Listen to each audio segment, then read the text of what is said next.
साथियों नमस्कार। Important question bank promotion के लिए इस सीरीज में आज का तीसरा और आखिरी सेशन है। शुरू करते हैं। सबसे पहले प्रीपेड इंस्ट्रूमेंट्स की मिनिमम मैच्योरिटी पीरियड कितना है? 1 year. Minimum maturity period 1 year जरूरी है प्रीपेड इंस्ट्रूमेंट्स जो इशू कर किया जाता है। लोन अंडर जीसीएल एक बारर को मैक्सिमम कितना दिया जा सकता है? एक बारर को मैक्सिमम 1500 करोड़ तक दिया जा सकता है। ये बेसिकली इतना हैवी अमाउंट आपको लगता होगा अजीब साहब कि जीसीएल क्या है। ये एयरलाइन के लिए, एविएशन सेक्टर के लिए किया था। 100% of the existing exposure 1500 crore में मैक्सिमम सीलिंग थी। सो 1500 करोड़ रुपए तक जीसीएल मैक्सिमम एक बार को दिया जा सकता है। जीसीएल 31/3/2023 तक है।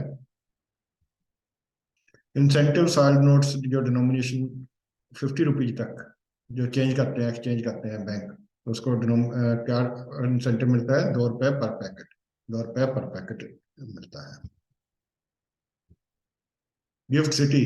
गिफ्ट सिटी बहुत इंपॉर्टेंट है, न्यूज में आता है। Gujarat international financial tax city कहाँ पे लोकेटेड है? गुजरात में, गांधीनगर के पास गुजरात में लोकेटेड है। Guarantee issued for securing loan of other banks. Allowed है किसी दूसरे बैंक के फेवर में, दूसरे बैंक ने लोन दिया है उसके फेवर में गारंटी दी जा सकती है। प्रोवाइडेड जो गारंटी गिविंग बैंक है उसने अपना एक्सपोजर नॉट लेस देन 10% है। 10% उसका फंड बेस्ड एक्सपोजर होना जरूरी है। गारंटी दूसरे बैंक के फेवर में फिर दे सकता है।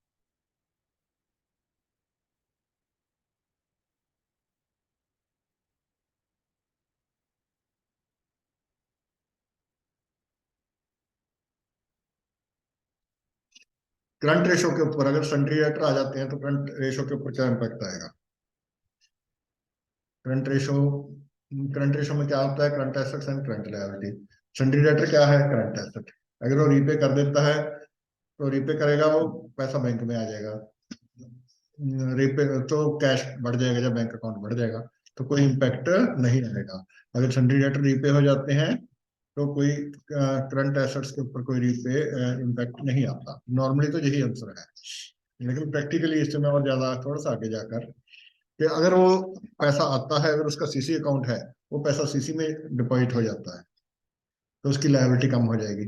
सो लेवल दोनों का कम हो जाता है, सन्ड्री करंट एसेट्स का भी करंट लायबिलिटी का भी। जब लेवल दोनों का कम हो जाता है तो करंट रेशो इंप्रूव हो जाती है। तो नॉर्मली अगर क्वेश्चन आता है तो आप यही कहोगे कोई इम्पैक्ट नहीं होता, क्योंकि नॉर्मली ये प्रेज्यूम किया जाता है कि करंट एसेट्स है, आपका करंट अकाउंट है। ईसीजीसी क्या है? Export credit guarantee corporation. ये गारंटी किस चीज की देती है? बैंक्स को एक्सपोर्टर को लोन देने के लिए, एक्सपोर्टर के लिए pre shipment and post shipment finance. Pre shipment finance होता है जो शिपमेंट से पहले, प्री शिपमेंट या पैकिंग क्रेडिट जिसे बोलते हैं, जो एक्सपोर्टर को बैंक देते हैं स्टॉक्स, गुड्स को मैन्युफैक्चर करने के लिए, स्टॉक करने के लिए, ड्यूरिंग मैन्युफैक्चरिंग प्रोसेस उसकी जो मेंटेन करने के लिए स्टॉक्स, उसके लिए पैकिंग क्रेडिट दिया जाता है, या जिसे प्री शिपमेंट क्रेडिट भी कहते हैं। इस तरह के जो लोन है इसको ईसीजीसी गारंटी करता है। एक्सपोर्ट क्रेडिट गारंटी कॉर्पोरेशन के कल को एक्सपोर्ट ना हो पाए, या एक्सपोर्ट हो जाए पैसा ना आए, एक्सपोर्ट हो जाए ड्यू टू वन और द अदर रीजन, को इशू आ जाए, पॉलिटिकल इशू आ जाता है, या बार लग गई कोई वहां पे नहीं हो पाया। डिफरेंट इशूज होते हैं, पॉलिसी में लिखे हुए होते हैं डिफरेंट, कि कौन कौन से कवर्ड है, क्या क्या कवर्ड है। पोस्ट शिपमेंट होता है जब शिपमेंट हो गई उसके बाद पैसा नहीं आता, बैड हो जाता है ड्यू टू वन और the other reason. So ECGC gives guarantee to banks for loan to exporters. साथियों, ये मेरा इस सीरीज का लास्ट सेशन है। कुछ एक दो साथियों ने बहुत अप्रिशिएट किया, फोन काफी साथियों ने अप्रिशिएट किया। कुछ साथियों के फोन आए या कमेंट आए। एक साथी ने कमेंट्स में लिखा है जो सुबह मैंने वीडियो डाली थी कि सर बहुत अच्छा कंटेंट है, बहुत अच्छा मटेरियल है, लेकिन अगर आप थोड़ा सा आराम से पढ़ाएं। तो एक्चुअल में क्या है, मैं थोड़ा सा फास्ट चलता हूँ, क्या होता है क्या करूँ, मेरे को ये लगता है टाइम शॉर्ट है, जितना मैक्सिमम कंटेंट दे पाऊँ, क्योंकि क्वेश्चन में तकरीबन 50 मिनट के या 1 घंटे के सेशन में, मतलब क्वेश्चन मेरी इच्छा ये होती है कि 250-300 क्वेश्चन हो जाए, क्योंकि स्लाइड में 100 क्वेश्चन होता है तकरीबन, 100 के करीब या 80 के करीब है। तो उसके साथ साथ एक स्लाइड डिस्कस करते समय मेरी इच्छा ये होती है कि 3-4 क्वेश्चन और डिस्कस हो जाए, जो स्लाइड में नहीं नजर आते, जो जैसे ईसीजीसी की बात करी, ईसीजीसी एक्सपोर्टर को देता है, साथ में प्री शिपमेंट पोस्ट शिपमेंट भी कवर कर लिया। इसलिए मेरी इच्छा ये होती है 3-4 क्वेश्चन साथ में और ऐड हो जाए, 1 घंटे के सेशन में 250-300 क्वेश्चन कवर हो जाए, मैक्सिमम कंटेंट आ जाए। बाकी एनी हाउ कोशिश करेंगे आप थोड़ा स्लो चलने की। फीडबैक के लिए आपका थैंक्स। एग्रीकल्चर एडवांस का टारगेट कमर्शियल बैंक्स का क्या है? 18% of ANVC, 80%, 18% of adjusted net bank credit, और COBE, credit equivalent of balance sheet exposure. COBE का मतलब credit equivalent of balance sheet exposure, which average more. ठीक है। लिमिटेशन पीरियड किस चीज में एप्लीकेबल नहीं होता? कौन से? उसमें प्लेज में। प्लेज में लिमिटेशन पीरियड की जरूरत नहीं है, लिमिटेशन पीरियड एप्लीकेबल नहीं है। ब्रेक इवन पॉइंट क्या होता है? ब्रेक इवन पॉइंट वो पॉइंट है सेल्स का जहाँ पे when there is no profit no loss. Sales का वो लेवल जहाँ पे ब्रेक इवन कर गया, जैसे कहते हैं ना कि ब्रेक इवन कर गया यूनिट, तो ब्रेक इवन कर गया का मतलब कि ब्रेक इवन कर गया, कोई प्रॉफिट नहीं कोई लॉस नहीं। Counterfeit notes. काउंटरफिट नोट्स क्या होते हैं? तो सबको मालूम है, फेक नोट्स, फिक्टिशियस नोट्स, जो नोट नहीं है, असली नोट नहीं। जब कोई काउंटरफिट नोट आता है, हमने पिछले सेशन में किया था कि काउंटरफिट जब नोट को प्रेजेंट होता है तो उसके ऊपर काउंटरफिट नोट की स्टैंप लगा के इमीडिएटली उसको हमने कन्फिस्केट कर लेना है, इमीडिएटली उसको अपने कब्जे में कर लेना है, कस्टमर को वापस नहीं देना और उसको डिस्ट्रॉय भी नहीं करना। ठीक है। उसको इम्पाउंड कर लेना है। इम्पाउंड करने की अथॉरिटी हर बैंक ब्रांच के पास है, रिजर्व बैंक के हर इशू ऑफिस के पास है। सो इम्पाउंड करना है। इम्पाउंड करके अगर चार्ज उससे कम है तो मंथ एंड पे उसका बैंक का जो नोडल ऑफिसर है, नोडल पुलिस स्टेशन पर उसकी इन्फॉर्मेशन भेजेगा। अगर 4 नोट से ज्यादा है तो इमीडिएटली पुलिस में उसकी FIR लॉन्च करवानी है। अगर 4 से ज्यादा, यानी 5 नोट्स हैं या उससे ज्यादा काउंटरफिट नोट प्रेजेंट होते हैं, इम्पाउंड करने के बाद उसके ऊपर स्टैंप लगानी है हर नोट के ऊपर। कस्टमर को उसकी जो टेंडर है उसको हमने किसी भी हालत में वापस नहीं देना, उसको प्रेस्क्राइब्ड फॉर्मेट में रिसीट देनी है। और 4 नोट तक है तो कोई बहुत ज्यादा इशू नहीं है, मंथ एंड पे पुलिस को इन्फॉर्मेशन जाएगी। 4 से ज्यादा नोट आ जाए तो इमीडिएटली पुलिस को इन्फॉर्मेशन भेजनी है, FIR लॉन्च करवानी है। ये काउंटरफीट नोट की बात कर रहे हैं। सरफेसी एक्ट में कितने दिन का नोटिस सेल ऑफ एसेट्स करने के लिए? जब हमने पोजेशन ले लिया, पोजेशन लेने के बाद जब सेल निकालते हैं, से कोई पब्लिक ऑक्शन करते हैं या प्राइवेट ट्रीटी में सेल करते हैं, तो बारर को नोटिस देना होता है 30 डेज का। 30 डेज का नोटिस बारर को देना मैंडेटरी है। RTGS में मिनिमम अमाउंट क्या है ट्रांजेक्शन का? 2 लाख।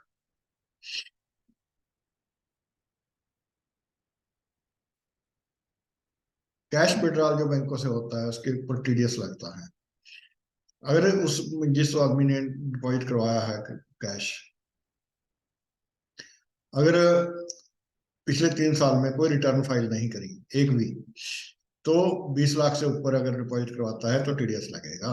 कितना TDS लगेगा? 20 लाख से ऊपर 2% लगेगा, 1 करोड़ से ऊपर 5% TDS कटेगा। तो ये बात है। Cash deposit, cash withdrawal bank में अगर कैश विड्रॉल 2% TDS लगेगा। अगर 20 लाख से ऊपर कैश विड्रॉल है, 1 करोड़ से ऊपर है तो 5% TDS कटेगा उस आदमी के ऊपर जिसने कोई रिटर्न पिछले 3 साल में फाइल नहीं की। अगर रिटर्न तीनों में से 1 साल में भी रिटर्न फाइल की है तो 20 लाख पे नहीं लगता, फिर 1 करोड़ से ऊपर TDS कटेगा। TDS कितना कटेगा? रेट 2% रहेगा। तो जिसने तो रिटर्न फाइल की है एक भी 3 साल में से, उसका 1 करोड़ तक कोई TDS नहीं है, 1 करोड़ के बाद 2% है। जिसने कोई भी रिटर्न नहीं फाइल करी उसको 20 लाख के बाद ही TDS उसमें से कटेगा 2%। 1 करोड़ के बाद 5% हो जाता है। 1 करोड़ के बाद जिसने रिटर्न फाइल की है उसके लिए TDS का रेट 2%, जिसने रिटर्न फाइल नहीं करी 5%। 20 लाख से 1 करोड़ जिसने रिटर्न फाइल नहीं की उसका 2% का TDS, जिसने रिटर्न फाइल किया है 20 लाख से 1 करोड़ तक का कोई TDS नहीं। जिसने रिटर्न नहीं फाइल की उसको कम अमाउंट विड्रॉल पे भी TDS पे करना पड़ता है।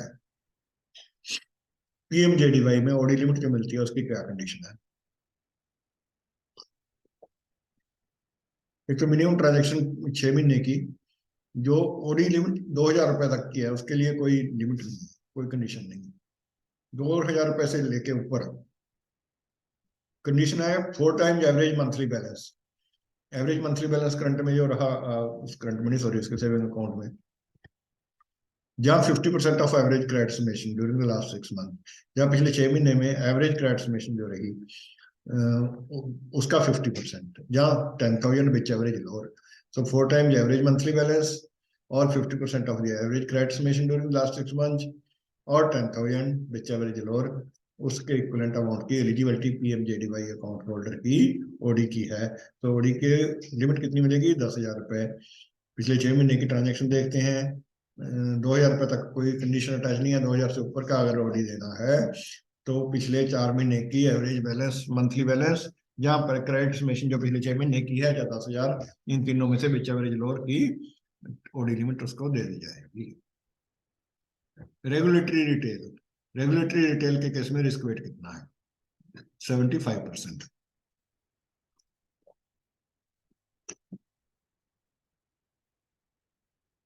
रेगुलेटरी रिटेल होता क्या है? बेसिकली बेसल 3 में रिस्क वेट्स होते हैं, डिफरेंट एसेट्स के रिस्क वेट डिफाइन किए गए हैं, डिफरेंट टाइप के लोन के रिस्क वेट क्या क्या लगता है। रिस्क वेट रेगुलेटरी रिटेल में 75% डिफाइन किया गया है, लेकिन रेगुलेटरी रिटेल बोला किसको गए? रेगुलेटरी रिटेल वो होता है जिसमें maximum amount of loan 7.5 crore हो। रेगुलेटरी रिटेल में मैक्सिमम लोन अमाउंट 7.5 करोड़ रुपए का। Maximum loan to single party 0.2% of overall retail loan portfolio. Retail का मतलब 7.5 करोड़ तक वाले ये लोन, ये रिटेल वाले रिटेल माना जाता है। रिटेल का मतलब अकेले हाउसिंग लोन या मॉर्गेज या 5P या कार लोन ही नहीं।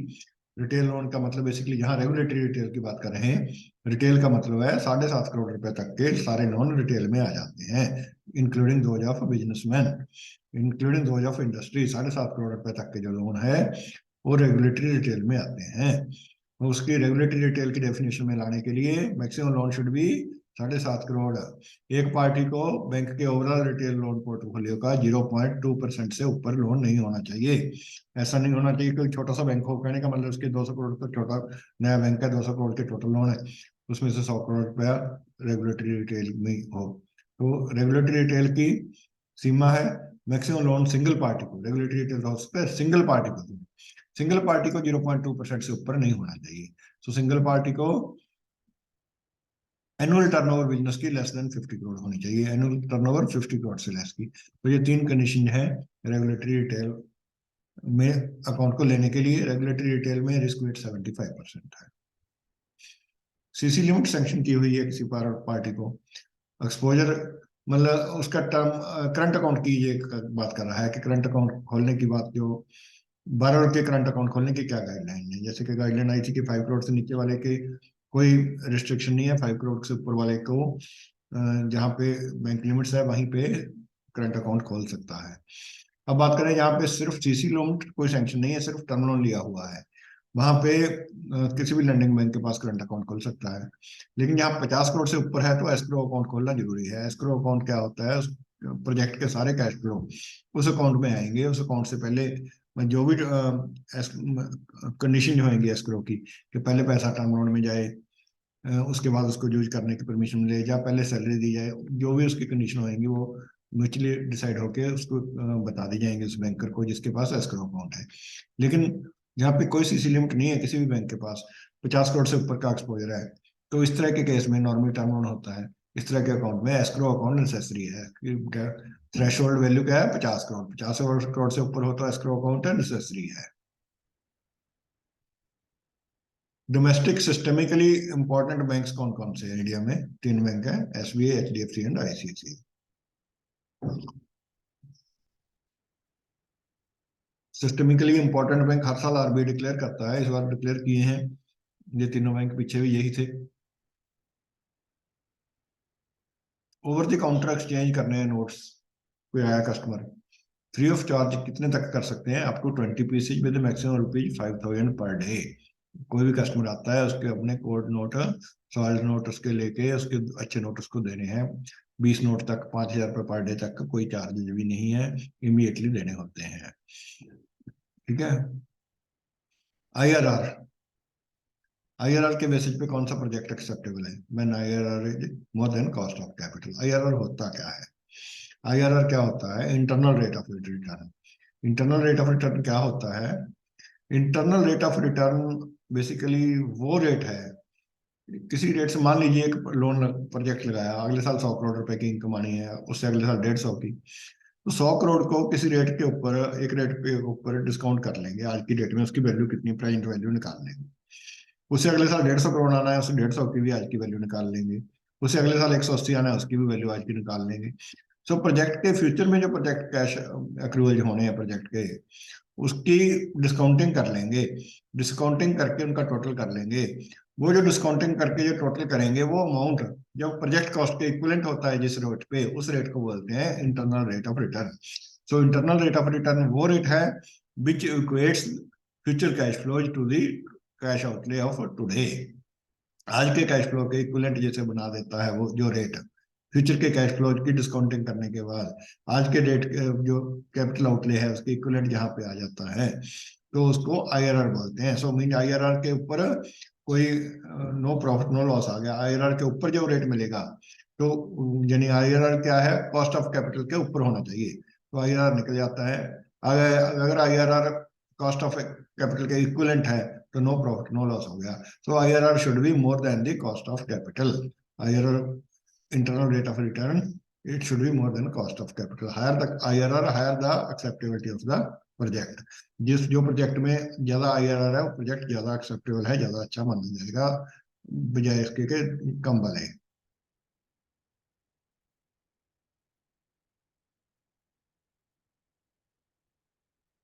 कंसोर्शियम लोन है, स्ट्रेस्ड एसेट्स हैं, रिस्ट्रक्चरिंग हो रही है, जो रेजोल्यूशन प्लान उसका बन रहा है। रेजोल्यूशन प्लान में उस प्लान को थ्रू करने के लिए वोटिंग कह लो या कितने बैंकर की कंसेंट जरूरी है। 60% by number and 75% by value. 75% by value, value means loan amount in terms of value of loan. 60% by number.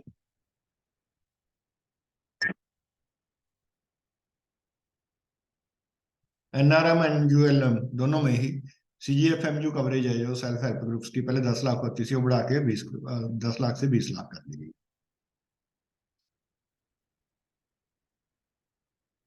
Loan for repair to damaged houses priority sector में कहां तक होता है, मेट्रोपॉलिटन एंड अदर एरियाज में। Metropolitan में 10 लाख तक, दूसरे areas में 6 लाख तक। सीजीटीएमएससी का टेन्योर क्या है वर्किंग कैपिटल कवरेज के लिए? 5 year from the date of start date of guarantee और block of 5 year. Small account होता है जो लिमिटेड केवाईसी से खुल जाता है, इसमें कुछ कंडीशन है। क्या कंडीशन है? 10,000 रुपये पर मंथ से ऊपर विड्रॉल नहीं हो सकती। मैक्सिमम बैलेंस अकाउंट में 50,000 से ऊपर नहीं हो सकता। मैक्सिमम ट्रांजेक्शन जो एक साल में 1 लाख से ऊपर नहीं हो सकती। सो स्मॉल अकाउंट में विड्रॉल की कंडीशन है 10,000 रुपये पर मंथ की, लेकिन साथ में मैक्सिमम बैलेंस की भी है, 50,000 से ऊपर नहीं होगा। Maximum transaction 1 lakh per annum से ऊपर नहीं होएगी। स्मॉल अकाउंट जो लिमिटेड केवाईसी के साथ खोला जाता है, उसकी ये कंडीशन है, अगर इससे ऊपर होता है तो उसको फुल केवाईसी करवाना होगा। Point of sale cost, point of sale जो टर्मिनल है, second factor authentication small value transaction की 5,000 रुपए तक वेव्ड है। 5,000 रुपए तक सेकंड फैक्टर ऑथेंटिकेशन की जरूरत वेव की हुई है। जो रेकरिंग ट्रांजेक्शन जो होती है ई मैंडेट्स में, ई मैंडेट दे दिया और रेकरिंग ट्रांजेक्शन होएगी। पहली ट्रांजेक्शन के समय मैंडेटरी है second factor authentication. Second factor authentication क्या होता है? या तो कोई मतलब सेकंड फैक्टर है जो कार्ड पे नहीं है, जैसे फॉर एग्जाम्पल या तो कोई ओटीपी आ गया, या फिर आपने अपना पिन नंबर डाल दिया, वो सेकंड फैक्टर ऑथेंटिकेशन आ गई। सब्सिक्वेंट ट्रांजेक्शन के लिए बेव्ड है अप टू ₹15,000, 15,000 रुपए पर ट्रांजेक्शन के लिए बेव्ड है sector second factor authentication. Recurring transaction में ई मैंडेट्स के केस में पहली ट्रांजेक्शन में जरूरी है, सब्सिक्वेंट ट्रांजेक्शन में 15,000 रुपए तक की ट्रांजेक्शन पर ट्रांजेक्शन के लिए बेव्ड है। Second factor authentication point of sale transaction पे, स्मॉल वैल्यू ट्रांजेक्शन पे 5,000 तक बेव्ड है। रेकरिंग ट्रांजेक्शन ई मैंडेट्स में 15,000 रुपए पर ट्रांजेक्शन बेव्ड है। सेकंड एंड सब्सिक्वेंट ट्रांजेक्शन, पहली ट्रांजेक्शन के लिए बेव्ड नहीं है। ये पढ़ लीजिए अच्छी तरह, क्वेश्चन इस पे आ हुआ है।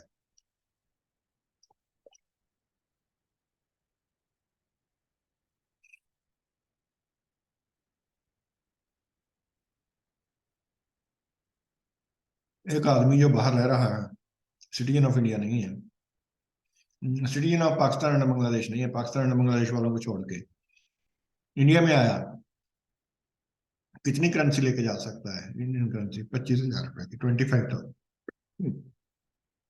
लेके भी 25,000 जा सकता है, लेके आ भी 25।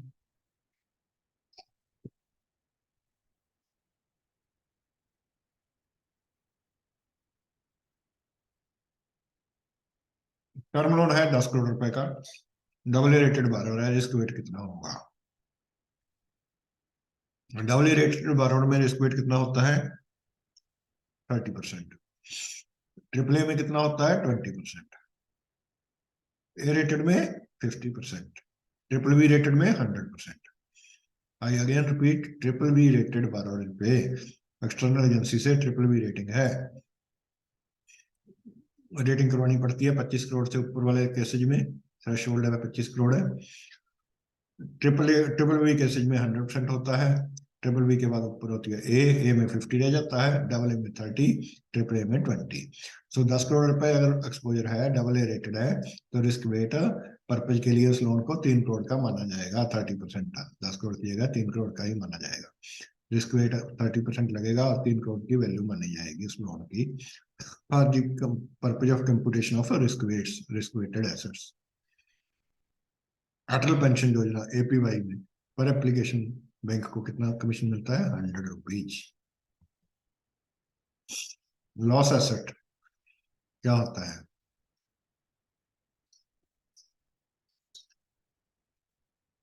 जब डैमेज हो गया या लॉस हो गया, डैमेज वर्ड प्रॉपर नहीं है, लॉस कहेंगे, या पिलफरेज कर ली उसने, या लॉस कर लिया, या साइफन ऑफ कर लिया, या ड्यू टू लॉस कम रह गया। 10% से कम रह जाए तो सीधा लॉस एसेट में जाता है, वैसे भी उसको लॉस एसेट बोल दें जब 10% से कम वैल्यू हो। अगर कोई लोन अकाउंट एनपीए होता है, एनपीए के समय 10% से कम वैल्यू रह जाए तो सब स्टैंडर्ड में नहीं जाएगा, सीधा लॉस में जाएगा। अगर 50% से कम हो तो डाउटफुल में जाएगा। अगर वैल्यू ऑफ सिक्योरिटी 50% से कम रह जाए तो सब स्टैंडर्ड में जाने की बजाय सीधा वो डाउटफुल में जाएगा। अगर 10% से कम रह जाए तो सीधा जाएगा लॉस एसेट में। आई रिपीट, जब अकाउंट एनपीए होता है तो नॉर्मली पहले वो सब स्टैंडर्ड क्लासीफाई होता है, जिसके ऊपर 15% का प्रोविजन होता है। लेकिन अगर किसी लोन में वैल्यू ऑफ सिक्योरिटी 50% से भी कम रह जाए, जो पहले थी उससे 50% से कम रह जाए, तो वो अकाउंट सब स्टैंडर्ड में ना जाकर सीधा डाउटफुल में जाएगा। अगर वैल्यू ऑफ सिक्योरिटी 10% से कम रह जाए वो सीधा लॉस में जाएगा। एक होता है अनसिक्योर्ड लोन, जिसकी एव initio value of security not more than 10%। उस तरह का लोन जो अनसिक्योर्ड लोन था, जब एनपीए होएगा तो सब स्टैंडर्ड में ही जाएगा। जो पहले से अनसिक्योर्ड लोन है वो अगर एनपीए में जाता है तो एनपीए में सब स्टैंडर्ड में ही जाएगा, लेकिन उसमें प्रोविजन नॉर्मली सब स्टैंडर्ड एसेट्स के ऊपर प्रोविजन 15% है। अनसिक्योर्ड सब स्टैंडर्ड में प्रोविजन 25% होता है, 10% एक्स्ट्रा होता है, 25% प्रोविजन होता है। डाउटफुल के केस में अनसिक्योर्ड पोर्शन के ऊपर 100% प्रोविजन होता है। ठीक है, डाउट प्रोविजन सब स्टैंडर्ड में नॉर्मली 15% होता है, अनसिक्योर्ड सब स्टैंडर्ड के ऊपर 25% होता है। डाउटफुल में अनसिक्योर्ड पोर्शन है जो उसके ऊपर 100%, जो सिक्योर्ड पोर्शन है DV one mean doubtful up to 1 year, उसमें 25% प्रोविजन होता है। जो डीवी 2 है, यानी कि doubtful up from 1 year to 3 year, उसमें प्रोविजन होता है 40%। जो सिक्योर्ड पोर्शन की बात कर रहे हैं, जो अनसिक्योर्ड पोर्शन है उसका 100% होता है। जो डीवी 3 है, डाउटफुल मोर देन 3 ईयर, उसके ऊपर 100% प्रोविजन होता है। सो ये सब स्टैंडर्ड के ऊपर, आई रिपीट, सब स्टैंडर्ड के ऊपर 15% नॉर्मल प्रोविजन, सब स्टैंडर्ड अनसिक्योर्ड है जो 25%, 25%। डीवी 1, डीवी की सारी कैटेगरी है 1 2 3, जो अनसिक्योर्ड पोर्शन है उसके ऊपर 100%। डीवी 1 जो डाउटफुल अप टू 1 ईयर, उसमें 25%, डीवी 2 में 40%, डीवी 3 में 100%। लॉस एसेट्स में 100% प्रोविजन होता है। सरफेसी एक्ट कहाँ कहाँ पे एप्लीकेबल नहीं होता?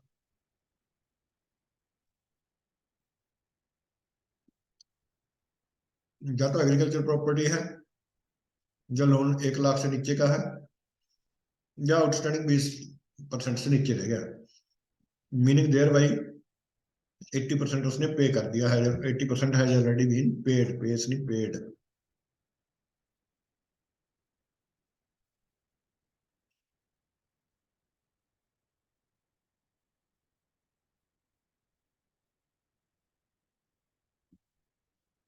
ये तीनों लोन एग्रीकल्चर का या 1 लाख से नीचे का या जिसमें आउटस्टैंडिंग 20% से नीचे रह गया हो, वो उनके ऊपर सरफेसी एक्ट एप्लीकेबल नहीं होता। ईसीएल जीएस, ये जीसीएल की एंड डेट क्या है? जब 5 लाख करोड़ लोन हो जाएंगे बैंकिंग इंडस्ट्री के ओवरऑल, जब 5 लाख करोड़, मतलब when amount of loan cross ₹5 lakh crore, और 31/3/2023 बीच बड़ी आ गया। तो 31/3/23 को एंड हो रहा है, लेकिन अगर 5 लाख करोड़ पहले पहुंच गया तो पहले खत्म हो जाएगी।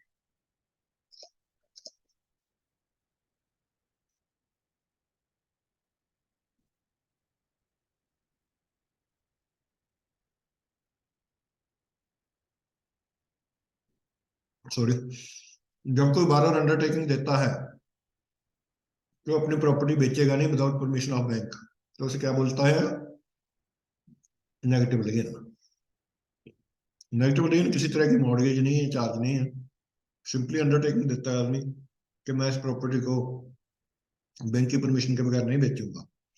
इस तरह की अंडरटेकिंग को क्या बोला जाता है? Negative ligand. पढ़ो प्रदेश स्कीम के लिए नोडल एजेंसी कौन सी है? कैनरा बैंक।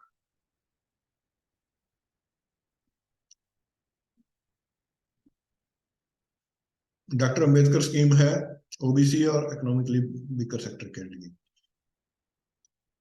ये पढ़ो प्रदेश डॉक्टर अंबेडकर स्कीम दोनों ही ओवरसीज स्टडीज के लिए, हायर एजुकेशन के लिए।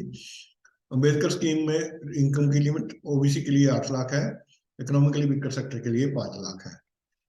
बड़ा प्रदेश कैनरा बैंक इसका नोडल एजेंसी है। सर्टिफिकेट ऑफ डिपॉजिट का पीरियड क्या है? Minimum 7 days, maximum 1 year. Commercial paper का भी सेम है, 7 days to 1 year. Standard account NPA कब क्लासिफाई होता है? जब रिन्यूअल ना हो कितने दिन में? Within 180 days of due date. 180 दिन ड्यू डेट से अगर निकल जाए, रिन्यू नहीं होता, तो अकाउंट एनपीए क्लासिफाई हो जाता है। फटका क्या है? फटका का मतलब foreign account tax compliance act, USA से रिलेट करता है। बेसिकली है क्या कि यूएस के सिटीजन के जितने भी बैंक अकाउंट्स है उसकी जो इंफॉर्मेशन है बैंकों ने गवर्नमेंट को देनी होती है। पीरियडिकली गवर्नमेंट इसको यूएसए को गवर्नमेंट को भेजती है। In return USA government Indian residents के जो वहाँ अकाउंट्स हैं, जो फाइनेंशियल इंफॉर्मेशन उनसे रिलेटेड है, वो इंडियन गवर्नमेंट को देती है। Mutual bilateral agreement government of inter government agreement Indian government और यूएस गवर्नमेंट के बीच में हुआ है। लोन रिपेमेंट करने के बाद सिक्योरिटी पेपर, सिक्योरिटी डॉक्यूमेंट्स वापस देने होते हैं। कब देने होते हैं? एटलीस्ट गाइडलाइन क्या है? With in 15 days, with in 15 days documents release करने होते हैं।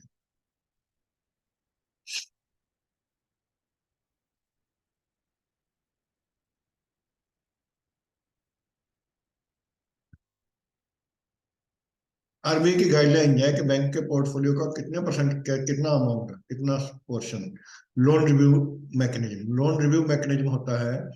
लोन रिव्यू मैकेनिज्म में हमारे पीएनबी में credit audit and review division है, कार्ड ऑडिट बोलते हैं। डिफरेंट बैंकों में इसकी डिफरेंट नोमेनक्लेचर है।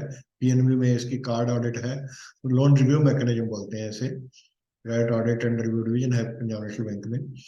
1 साल में वो कहते हैं रीजनल एश्योरेंस मिल जाए इस credit risk embedded in balance sheet, जो बैलेंस शीट के अंदर क्रेडिट एक्सपोजर है वो ट्रैक हो गया। एटलीस्ट 30 से 40% क्रेडिट पोर्टफोलियो बैंक का, बैंक की बैलेंस शीट का 30 से 40% क्रेडिट पोर्टफोलियो का कार्ड ऑडिट हर साल होना जरूरी है। तो बैंक के बैलेंस शीट में एम्बेडेड जो एसेट्स हैं, लोन है, उसका एटलीस्ट 30 to 40% ट्रैक होना चाहिए under loan review mechanism, under LRM, under card. तो कार्ड ऑडिट में at least 30 to 40% portion balance sheet का हर साल ट्रैक होना चाहिए, कवर होना चाहिए।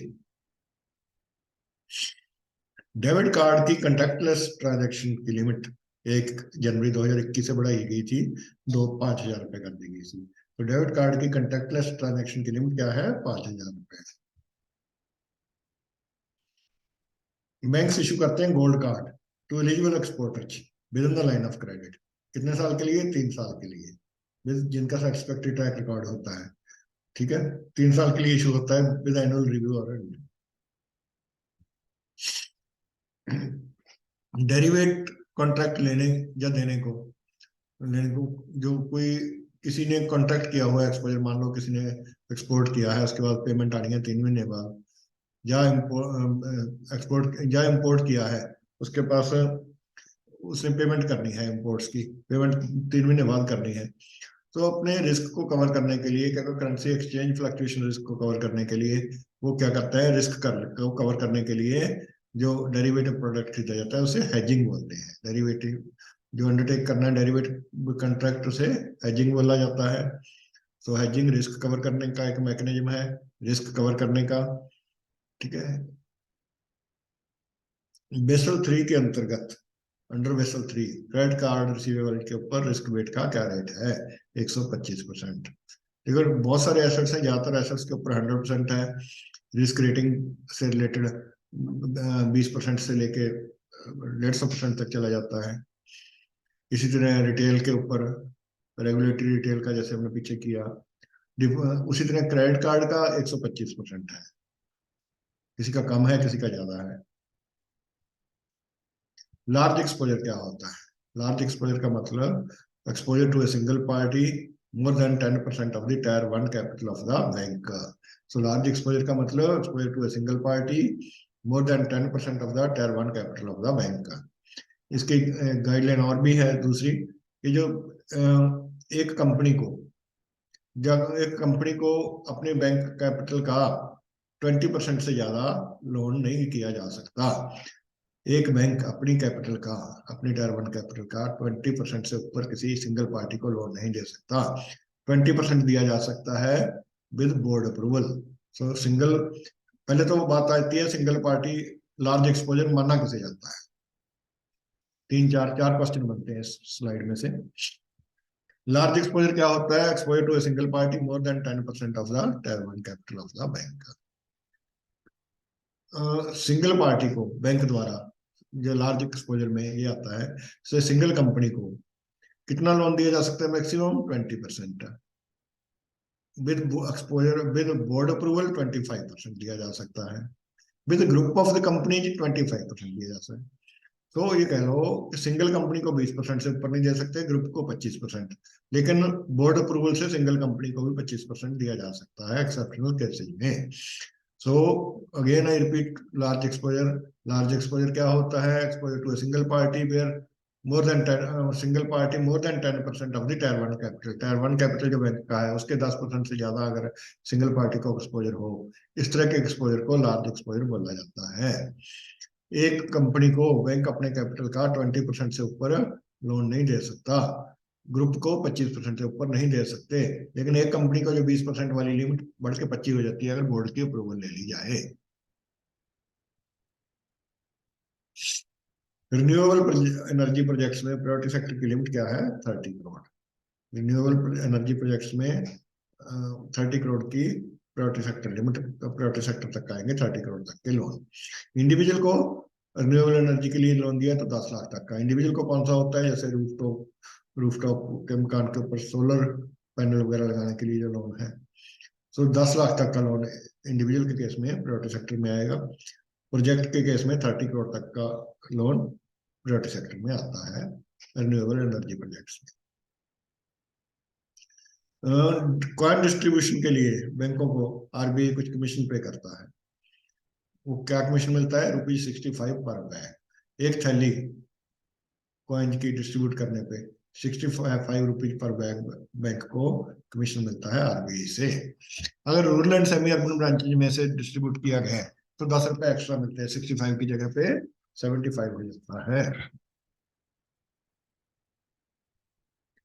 एक बैंक की पेड अप कैपिटल 3,000 करोड़ है, रिजर्व की 5,000 करोड़ है। ठीक है, कंपनी की पेड अप कैपिटल 200 करोड़ है, कंपनी के रिजर्व में 500 करोड़ है। मैक्सिमम इन्वेस्टमेंट बैंक कितनी कर सकता है इसके शेयर में? 30, हमने पिछले सेशन में किया था कि 30% से ज्यादा नहीं हो सकती। 30% of the paid up share capital of the company और 30% of the share capital and reserve of the bank whichever is less. So इस केस में बैंक की 3000 प्लस 5000 8000 होगी। बैंक की कैपिटल एंड रिजर्व 8000 का 30% 240 करोड़ तक लगा सकता है।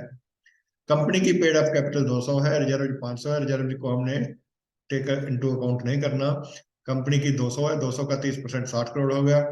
सो 60 करोड़ जहाँ 8000 का 30% 240 करोड़, 60 करोड़ और 240 crore which average less, so 60 crore हो गया। तो 60 करोड़ से ऊपर इन्वेस्टमेंट शेयर कैपिटल में as a owner, as a holder और एज ए प्लेजी मॉर्गेजी वगैरह बैंक नहीं कर सकता। ठीक है।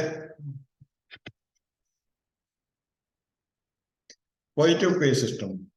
पॉजिटिव पे सिस्टम क्या है? बेसिकली पॉजिटिव पे सिस्टम ये है फ्रॉड को प्रिवेंट करने के लिए कि जब चेक को प्रेजेंट करता है, जो ड्रार है, इश्यूअर है चेक का, वो अपने बैंक को बताएगा कि मैंने इतने अमाउंट का चेक इशू किया है। वो सिस्टम में प्री फीड हो जाएगा। फिर उसके बाद जब पेमेंट होएगी, पेमेंट में वो अमाउंट चेक के नंबर के साथ चेक के अमाउंट को, पे को चेक करके, क्रॉस चेक करके एक तरह से आधी उसकी मतलब वेरिफिकेशन होगी। फ्रॉड इसमें कम होते हैं, फ्रॉड होने की चांस में कम हो जाएगी। क्योंकि नाम चेंज करके, अमाउंट चेंज करके कल को चेक प्रेजेंट करता है या कोई फेक प्रेजेंट हो जाता है चेक, तो इस तरह की चीजें रुक जाएंगी अगर कस्टमर पॉजिटिव पे सिस्टम के तहत। Under positive pay system customer अपना अकाउंट होल्डर अपने बैंक को अपने किए हुए पे इशू किए हुए चेकों की इंफॉर्मेशन दे देता है। इस तरह के सिस्टम को पॉजिटिव पे सिस्टम कहा गया है। ये national payment corporation of India NPCI एक फैसिलिटी डेवलप करेगी सीटीएस में, कोई सीटीएस को यही मेंटेन करती है। सीटीएस में एक फैसिलिटी डेवलप करेगी, पार्टिसिपेंट बैंक्स को देगी। बैंक्स इन टर्न अपने अकाउंट होल्डर के लिए 50,000 एंड अबव के अकाउंट होल्डर के लिए इसको अनेबल करेंगे। ये गाइडलाइन है रिजर्व बैंक की। 50,000 से ऊपर के चेकों के लिए इसको अनेबल किया जाएगा। ये फैसिलिटी अवेल करना अकाउंट होल्डर की डिस्क्रिप्शन है। However, banks may consider making it mandatory in case of checks for amount of 5 lakh and above. So 50,000 से ऊपर तक वाले चेकों के लिए ये पॉजिटिव पे सिस्टम का सिस्टम बना के देगी एनपीसीआई। कस्टमर के ऊपर मैंडेटरी नहीं है अवेल करना, कस्टमर की डिस्क्रिप्शन है। However, banks can make it mandatory in case of checks of amount of 5 lakh and above. 5 lakh and above के चेक्स के लिए मैंडेटरी बैंक कर सकते हैं। अच्छा, इसमें एक क्वेश्चन और कई बार एग्जाम में आया है कि क्या क्या इन्फॉर्मेशन अकाउंट होल्डर ने देनी होती है। अकाउंट होल्डर क्या इन्फॉर्मेशन देगा? Amount of cheque, date of cheque, name of payee. लेकिन name of bank of payee is not a pre requisite.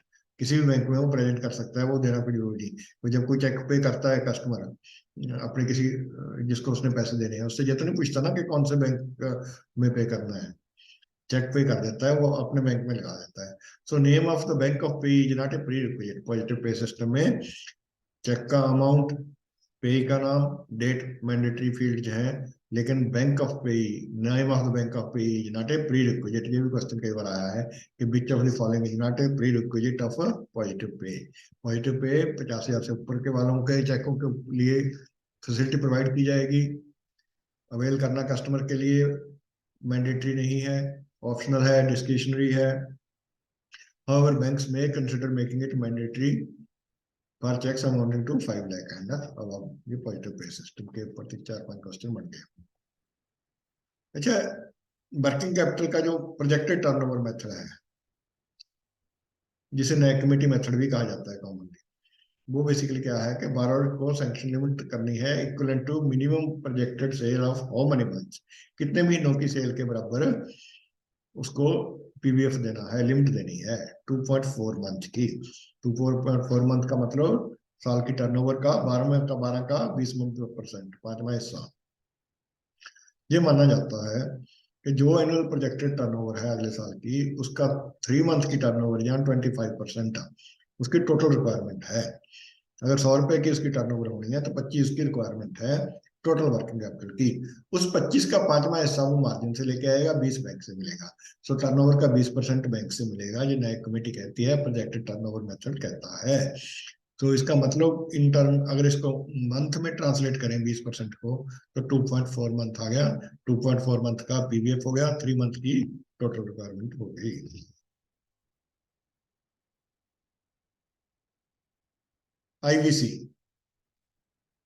IVC partnership and individual के लिए अथॉरिटी कौन सी है? आईवीसी के लिए आपको पता है कि आईवीसी एनसीएलटी है। वैसे कंपनी के केस में, कंपनी के केस में ही ज्यादा चल रहा है अभी।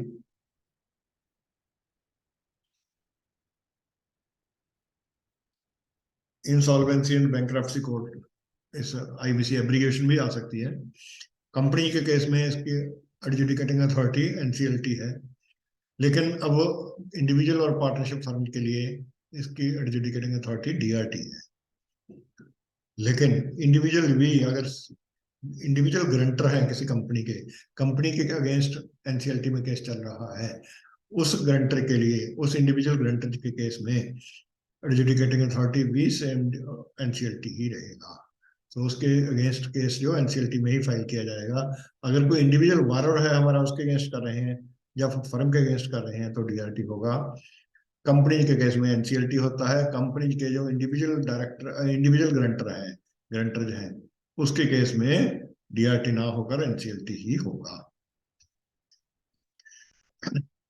आरबीआई को कौन रिकमेंड करता है कि कॉशन लिस्ट करने के लिए? एक्सपोर्टर को ऑथराइज्ड डीलर्स, यानी कहने का मतलब banks. Counterfeit note, fake note जब पुलिस को भेज देते हैं हम, देखो जो किया था ना पीछे, 4 से कम हो तो महीने के एंड पे, 4 से ज्यादा हो इमीडिएटली एफआईआर लॉन्च कराई जाती है। पुलिस अपनी इन्वेस्टिगेशन वगैरह करने के बाद वापस दे देती है बैंकों को। जब वापस आ जाता है when received back from police, तो 3 साल तक रखने होते हैं। उसके बाद उसका रिकॉर्ड बना के आरबीआई को भेज देने होते हैं। हमने डिस्ट्रॉय कहीं नहीं करने बैंकों ने, उसके बाद वो आरबीआई को भेजने होते हैं। अगर कोई कोर्ट में केस चल रहा है तो प्रिजर्व करने हैं बैंक में, राज में। जब कोर्ट केस कंक्लूड हो जाए, कोर्ट केस के कंक्लूड होने के 3 साल बाद तक बैंक ने ब्रांच में रखना है, उसके बाद आरबीआई को भेजना है। तो पुलिस से वापस आए तो भी 3 साल रखना है, कोर्ट से वापस आते हैं तो कोर्ट का केस कंक्लूड होने के 3 साल बाद तक बैंक में रखना है। 3 साल बाद रिजर्व बैंक को वापस भेज देना है। इंडियन स्टैंप टैक्स में लिखा हुआ है कि स्टैंप ड्यूटी लगेगी 1 रुपए की जब कैश रसीद का अमाउंट अब ₹5,000।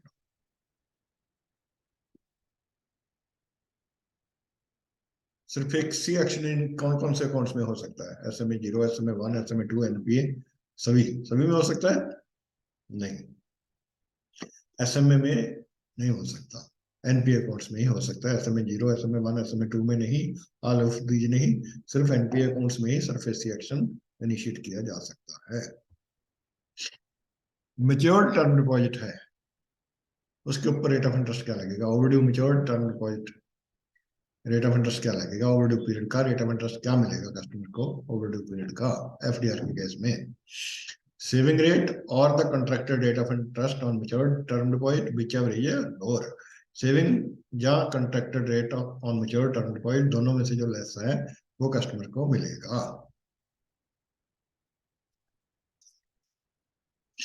Primary agency which regulates the registration, the movement, the stay and the departure of foreigners, foreign regional registration office, FRRO। तो प्राइमरी एजेंसी जो रेगुलेट करती है registration, movement, stay and departure of foreigners, उसे FRRO कहा जाता है। उस agency का नाम है FRRO। बैंक ब्रांचेज को कुछ इंसेंटिव मिलता है म्यूटिलेटेड नोट्स एडजुडिकेट करने का। बेसिकली सॉइल्ड नोट होते हैं, 3 तरह के नोट हो गए, soiled, mutilated and counterfeit. Soiled होते हैं जो गंदे हो गए या 2 पीस तक हो गए, लेकिन पीस फुल्ली अवेलेबल है, कोई पीस मिसिंग नहीं है, उसको सॉइल्ड नोट बोला जाता है। वो पूरे फुल 100% में चलते हैं। हमने पहले किया था कि बैंक काउंटर पे हम फ्री ऑफ कॉस्ट कहाँ तक क्या एक्सचेंज करना है। दूसरा आ जाता है म्यूटिलेटेड नोट। म्यूटिलेटेड नोट होता है जिसका कोई पीस मिसिंग है या 2 से ज्यादा पीस है या पीस मिसिंग है, तो वो कोई जरूरी नहीं 100 रुपए का नोट 100 में चले, कुछ पोर्शन मिसिंग है तो आरबीआई के नोट रिफंड रूल है, उसमें दिया गया है कि ये पोर्शन मिसिंग हो या कितना परसेंट पोर्शन मिसिंग हो तो कितने रुपए में, कितने परसेंट में वो नोट चलेगा। उसको डिजुडिकेशन बोलते हैं, म्यूटिलेटेड बैंक नोट को डिजुडिकेट करना। म्यूटिलेटेड नोट, तीसरा नोट होता है counterfeit note. Counterfeit note totally fake ही होता है। म्यूटिलेटेड नोट को एडजुडिकेट करने के लिए बैंक को क्या मिलता है, 2 रुपए पर पीस। ठीक है, म्यूटिलेटेड नोट को एडजुडिकेट करके कस्टमर को पैसे दिए जाते हैं, जितने का भी नोट बुक बनता है 100 रुपए वाला, उतने पैसे उसको दे दिए जाते हैं। पर पीस 2 रुपए बैंक को इसके चार्ज मिलते हैं, इंसेंटिव मिलता है। जो सॉइल नोट है, मैंने अभी बताया था कि पूरे का पूरे में चलता है। 50 रुपए तक डिनोमिनेशन वाले जो सॉइल नोट है, उसमें 2 रुपए पर पैकेट है, पर नोट नहीं है। पर पैकेट 2 रुपए मिलते हैं। 100 नोट अगर करेंगे तो 2 रुपए मिलेंगे, यानी 2 पैसे एक नोट के मिलते हैं। 50 रुपए तक की डिनोमिनेशन, 50 रुपए से ऊपर की डिनोमिनेशन पे पैसा कोई सॉलिड नोट एक्सचेंज करने का बैंक को नहीं मिलता। छोटे नोट करने पे मिलता है, क्योंकि छोटे नोटों पे ये मानता है शायद रिजर्व बैंक, छोटे नोटों पे मेहनत ज्यादा होती है। एनी हो, 50 रुपए तक की डिनोमिनेशन पे सॉलिड नोट एक्सचेंज करने पे 2 रुपए पर पैकेट मिलता है। म्यूटिलेटेड नोट एडजुडिकेट करने पे 2 रुपए पर पीस मिलता है। रीपेमेंट किसी टर्म लोन अकाउंट की इस तरह चेंज कर दी गई कि रीपेमेंट और अगले, मतलब 7 साल का लोन था, 2 साल निकल गए, 5 साल रह गए, वो इस तरह की कर दी कि पहले एक साल में छोटी इंस्टॉलमेंट कर दी, बाद वाली इंस्टॉलमेंट बड़ी कर दी। अंडर एडिशनल एक्सपोजर भी नहीं दिया, amount of instalment under change हो गया, पीरियड भी नहीं बढ़ा। इस तरह के सिस्टम को क्या बोलते हैं, बैलूनिंग, क्योंकि जिसमें बैलूनिंग मीन बैलून की तरह ऊपर जाके बड़ा हो जाता है, यानी पीछे जाकर बड़ी हो जाती है इंस्टॉलमेंट्स, बढ़ती है। इस तरह की रीपेमेंट पीरियड को बैलूनिंग बोलते हैं। ये रीशेड्यूलिंग हो जाएगी, ये रिस्ट्रक्चरिंग के दायरे में आएगी। जब रिस्ट्रक्चरिंग होती है किसी भी अकाउंट की, तो वो अकाउंट इमीडिएटली एनपीए क्लासिफाई करना पड़ता है। कोविड में स्पेशल रिस्ट्रक्चरिंग आई थी, वन टाइम ओटीआर बोलते थे, one time restructuring plan I थी, अकाउंट एनपीए नहीं होता था रिस्ट्रक्चरिंग पे भी। एमएसएमई अकाउंट्स को भी रिस्ट्रक्चरिंग किया जाता था, स्कीम थी, वो स्कीम भी खत्म हो चुकी है। रिस्ट्रक्चरिंग करने पे एनपीए नहीं होता था। अदरवाइज कोई एग्रीकल्चर क्लेमिटी आती है, कोई क्लेमिटी डिक्लेयर होती है एसएलवीसी में या किसी डिस्ट्रिक्ट में, डिस्ट्रिक्ट लेवल कमेटी से, तो उस केस में अगर कोई क्लेमिटी आती है तो रिस्ट्रक्चरिंग की जाती है, तो अकाउंट एनपीए नहीं होते। अदरवाइज कोई अकाउंट को रिस्ट्रक्चर किया जाता है या रीशेड्यूल किया जाता है तो अकाउंट एनपीए हो जाता है। जब कोई अकाउंट एनपीए हो जाता है, उसको बस अपग्रेड करने की क्या कंडीशन है। जो एमएसएमई अकाउंट्स हैं, एक्सपोजर 25 करोड़ से नीचे है, तो अपग्रेड किया जा सकता है जब when the account demonstrates satisfactory performance during specified period. Specified period किसे बोला जाता है, 1 ईयर का पीरियड, उस डेट से लेके जिस डेट को रिस्ट्रक्चरिंग कर दी थी, रिस्ट्रक्चरिंग में लिखा था इस डेट से रीपेमेंट शुरू होनी है, रीपेमेंट प्रिंसिपल की या इंटरेस्ट की। कई लोन है, मान लो जिसकी भी लास्ट में हुई, जिसकी सबसे लेट शुरू हुई, उसकी शुरुआत से लेके आखिर तक 1 साल का पीरियड है। 1 साल के अंदर तक अगर अकाउंट सही चलता है, जो लॉन्गेस्ट पीरियड ऑफ मोरेटोरियम वाला लोन है, वो लोन 1 साल तक सही चल जाए as per term of restructuring package, यानी रीपेमेंट उसके बाद सही आनी शुरू हो जाए। रीपेमेंट शुरू होने के बाद 1 साल तक रीपेमेंट सही आती रहे, तो अकाउंट एमएसएमई अकाउंट 25 करोड़ तक का है, अगर रिस्ट्रक्चर किया था, रिस्ट्रक्चरिंग करते हुए एनपीए कर दिया था, तो एनपीए से बाहर उसको निकाला जा सकता है। तो एमएसएमई अकाउंट को रिस्ट्रक्चर किया था, एनपी हो गया था, एनपी से बाहर निकालने की कंडीशन क्या है, specified period. Specified period 1 year का माना गया है। किस साल, किस डेट से, जब से first payment of interest of principal और इंटरेस्ट, जो कि लॉन्गेस्ट मोरेटोरियम वाला पीरियड है। यानी कई लोन थे, मान लो जिसका सबसे ज्यादा लंबा मोरेटोरियम पीरियड था, उसका उसकी इंस्टॉलमेंट सबसे लेट शुरू होगी। उसकी जब इंस्टॉलमेंट शुरू होनी थी, उससे 1 साल तक के पीरियड को स्पेसिफाइड पीरियड बोला गया है। उस 1 साल के पीरियड में अगर as per restructuring package repayment आ रही है, तो अकाउंट को 1 साल के बाद एनपीए से बाहर सब स्टैंडर्ड में लाया जा सकता है।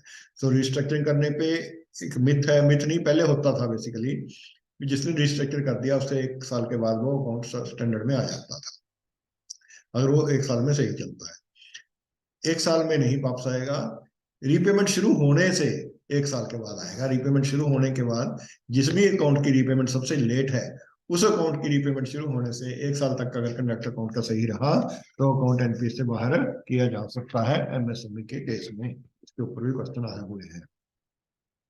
दूसरे जो अकाउंट है उसकी अपग्रेडेशन की क्या कंडीशन है।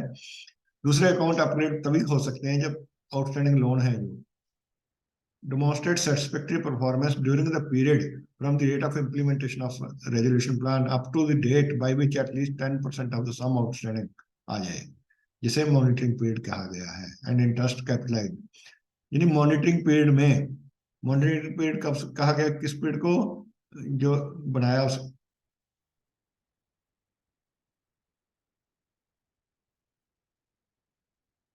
मॉनिटरिंग पीरियड में, यानी कहने का मतलब जो 25 करोड़ से ऊपर के लोन है या एमएसएमई लोन नहीं है, 10% रिकवरी आ गई, जो अमाउंट रिस्ट्रक्चर किया 10% की जब रिकवरी आ जाए तब उस अकाउंट को एनपीए से बाहर किया जा सकता है. So account can be upgraded only when all outstanding loan facility in the account demonstrate satisfactory performance during the period from the date of implementation of resolution plan up to the date by which at least 10% of the sum of outstanding principal debt as per resolution plan and interest capitalized.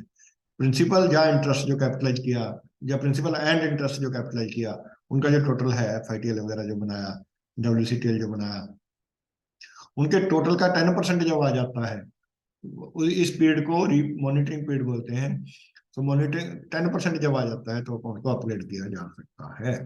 तो restructure करने से 1 साल बाद नहीं हो सकता. MSME account कब होता है, लॉन्गेस्ट रीपेमेंट पीरियड जब शुरू हो जाती है, लॉन्गेस्ट जिस अकाउंट की रीपेमेंट है उसके 1 साल के बाद तक अगर रीपेमेंट सही चलती है तो अकाउंट को अपग्रेड किया जा सकता है. 25 करोड़ तक के MSME loan, other than MSME जहाँ एसएमएमई अब 25 करोड़ तब अपग्रेड किए जा सकते हैं जब एटलीस्ट 10% रिकवरी आ जाए outstanding principal and interest capitalise जो अमाउंट था, रिस्ट्रक्चर्ड अमाउंट था, उसका 10% जब रिकवरी आ गई तो अकाउंट को अपग्रेड किया जा सकता है 25 करोड़ से ऊपर के को, ज्यादा देन एमएसएमई को. लेकिन जो लोन 100 करोड़ से ऊपर का है उसकी एक एडिशनल कंडीशन है, एटलीस्ट BBB- रेटिंग किसी क्रेडिट रेटिंग एजेंसी से लेनी जरूरी है. जो लोन 500 करोड़ से ऊपर का है 2 रेटिंग लेनी जरूरी है किसी क्रेडिट एजेंसी से, फिर ही उसको अपग्रेड किया जा सकता है. ये चीजें थोड़ी सी स्केल 4 to 5, 3 to 4 में ज्यादा इंपॉर्टेंट है. आरबीआई की गाइडलाइन है कि 2 सिग्नेचर रिक्वायर्ड है जब बीजी अमाउंट कितने से ऊपर हो, 50,000 एंड अबाउट. अगर बैंक गारंटी इशू करता है, बैंक 50,000 से ऊपर की है तो 2 अफसरों के सिग्नेचर चाहिए. ये आरबीआई की गाइडलाइन है. एमएसएमई लोन कितना है अमाउंट मैक्सिमम जो सीजीटी एमएससी कवर के लिए एलिजिबल है, 2 करोड़ रुपए. 2 करोड़ रुपए तक के लोन सीजीटी एमएससी में कवर्ड है. स्टैंड अप इंडिया लोन में मार्जिन कितना है, 15%. शेयर डिवेंचर है, डीमेट फॉर्म में है, मिनिमम मार्जिन कितना है, 25%. Number of withdrawal per month in BSBD account 4 including ATM. Mortgage कौन से सेक्शन में डिफाइन की गई है, under section 58 of transfer of property act. Under section 58 of transfer of property act में मॉर्गेज को डिफाइन किया गया है. प्रायोरिटी सेक्टर लोन्स, किस अमाउंट तक किसी तरह के कोई पैनल इंटरेस्ट सर्विस चार्जेस नहीं लगते. ये स्टेट बैंक ऑफ इंडिया में अभी क्वेश्चन आया था कि हाउसिंग लोन पे कितने अमाउंट तक पैनल इंटरेस्ट सर्विस चार्जेस नहीं लगते. 25,000. अकेला हाउसिंग लोन नहीं, कोई भी priority sector loan penal interest या service charges priority sector loan में अप टू 25,000 नहीं लगते. फॉरेन रेमिटेंसेज कौन से अकाउंट्स में नहीं लगती जाती, नीचे 3-4 अकाउंट दिए होते थे उसमें saving, normal saving, current, BSBD account से फॉरेन रेमिटेंस नहीं अलाउड. एक जो क्वेश्चन अभी स्टेट बैंक ऑफ इंडिया में आया था, थोड़ा सा मुश्किल है क्वेश्चन, लेकिन देख लीजिए जो याद रख सकते हैं. नोबेल प्राइज 3 to 4 में आया स्टेट बैंक ऑफ इंडिया में जो लास्ट वीक हुआ है. Nobel prize 2022 winner in economic sciences, economics का किसको मिला है, ये Ben S Bernanke, Douglas W Diamond and Philip H Dybvig for research on banks and financial crisis. Banks के ऊपर एंड फाइनेंशियल क्राइसिस के ऊपर रिसर्च के लिए नोबेल प्राइज इकोनॉमिक साइंसेज का इन लोगों को मिला है. इसके ऊपर जो नाम मुश्किल है, थोड़े से पढ़ लीजिए, अब याद रह गया तो ठीक है, नहीं तो Ben S Bernanke, Douglas W Diamond and Philip H Dybvig. Indian को इस तरह के नाम याद नहीं रहते. Research on banks and financial crisis के ऊपर ये प्राइज था. कौन से क्लासिफिकेशन है जो अर्ली वार्निंग सिग्नल का काम करते हैं लोन की? कौन सी क्लासिफिकेशन? एसएमए क्लासिफिकेशन अकाउंट्स को क्लासिफाई करते हैं, एसएमए 0, एसएमए 1, एसएमए 2 में। स्टैंड अप इंडिया लोन का ये भी question state Bank of India के लास्ट वीक पेपर में आया था। Maximum period of moratorium and moratorium 18 month है, टोटल टेन्योर मैक्सिमम 7 साल का है। स्टैंड अप इंडिया लोन की भी बात कर रहे हैं। स्टैंड अप इंडिया लोन में मॉरिटोरियम मैक्सिमम 18 महीने, टोटल टेन्योर मैक्सिमम 7 साल। पीएमईजीपी में मैन्युफैक्चरिंग में project cost for which margin money assistance is provided can be up to ₹50 lakh. PMEGP scheme जिसमें मार्जिन मनी असिस्टेंस मिलती है, मैक्सिमम असिस्टेंस कितनी है? 50 लाख। एक CVDC, central bank digital currency, इसके ऊपर क्वेश्चन दो तीन आए हुए हैं मेरे पास, आए स्टेट बैंक ऑफ इंडिया से, लेकिन जो क्वेश्चन मेरे पास किसी आप में से किसी यूजर ने भेजे, क्वेश्चन प्रॉपर नहीं थे, अंडरस्टैंडेबल नहीं थे। सो सीवीडीसी के ऊपर मेरे हिसाब से ये दो तीन क्वेश्चन बनते हैं, वो मैंने लिख दिए हैं इसमें। फर्स्ट पायलट डिजिटल रूपी का होलसेल सेगमेंट, ई रूपी डब्ल्यू इसका सिंबल है।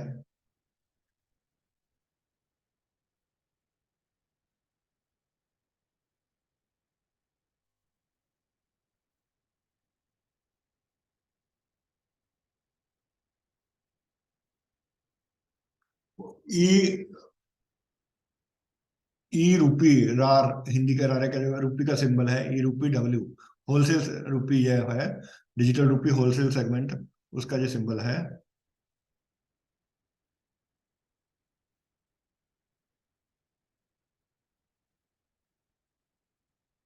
ये ई रूपी डब्ल्यू होलसेल डिजिटल रूपी होलसेल सेगमेंट का ये सिंबल है।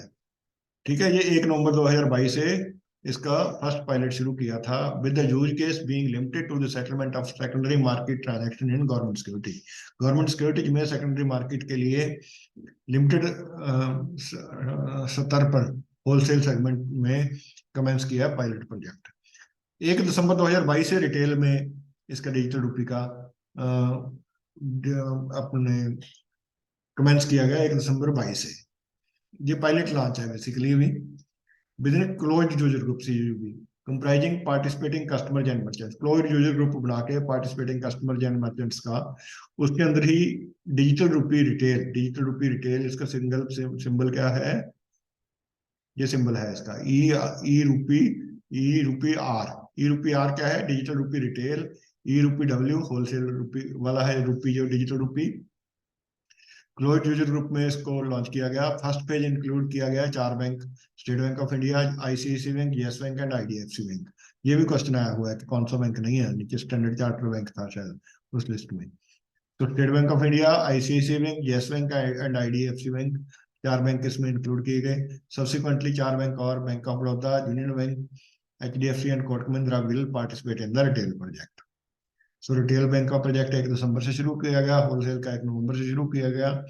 जो central bank digital currency launch by RBI है, इसके components are based on blockchain technology. कौन सी टेक्नोलॉजी के ऊपर बेस्ड है? Blockchain technology. ये भी क्वेश्चन आ सकता है। मतलब मैं जो सीबीडीसी पे ऊपर जो मेरे को लगा ब्रीफली मैंने ये बना ली एक स्लाइड। ई रूपी है जो ई रूपी आर, ये डिजिटल टोकन है that represents legal tender. Digital token के फॉर्म में है, यूजर के पास ट्रांजेक्शन इसके थ्रू कर सकते हैं डिजिटल वॉलेट की माध्यम से। डिजिटल वॉलेट बैंकों को पार्टिसिपेटिंग बैंक देंगे, यूजर को पार्टिसिपेटिंग बैंक देंगे। वो जैसे हम पेटीएम पेमेंट करते हैं उसी तरह अपने वॉलेट से, डिजिटल करेंसी के वॉलेट से पेमेंट होगी। डिजिटल वॉलेट बैंकों को पार्टिसिपेटिंग बैंक देगा। Transaction can be both person to person and person to merchant, ये भी आ सकता है। Transaction can be both person to person and person to merchant. Transaction CBDC में रिटेल में हो सकेंगी। ये सीबीडीसी की स्लाइड द्वारा देख लीजिए आप। इसके ऊपर क्वेश्चन कुछ ना कुछ एक आधा क्वेश्चन आएगा लगता है मेरे को, कुछ भी आ सकता है। इसमें जो दी है स्लाइड, इसमें से भी आ सकता है, इससे बाहर भी आ सकता है, मैं गारंटी तो नहीं ले सकता।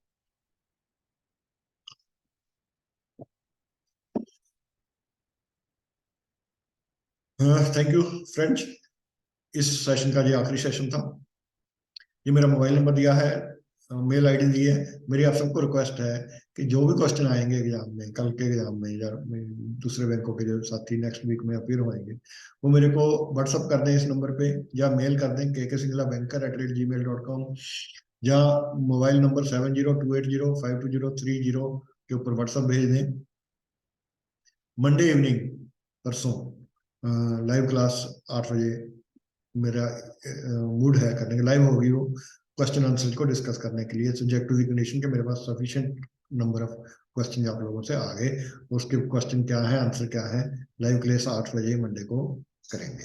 उसकी मेरे यूट्यूब चैनल पे मैं इंफॉर्मेशन दे दूंगा, या अपने वेबसाइट पे, मेरी वेबसाइट पे भी इंफॉर्मेशन मिल जाएगी। मेरी वेबसाइट सबको मालूम ही हो गई, जिनको नहीं मालूम मेरी वेबसाइट भी नोट कर लो, https://kksinghla.in, ये वेबसाइट है। Thank you. I wish all the best to all of you and thundering success. Thank you.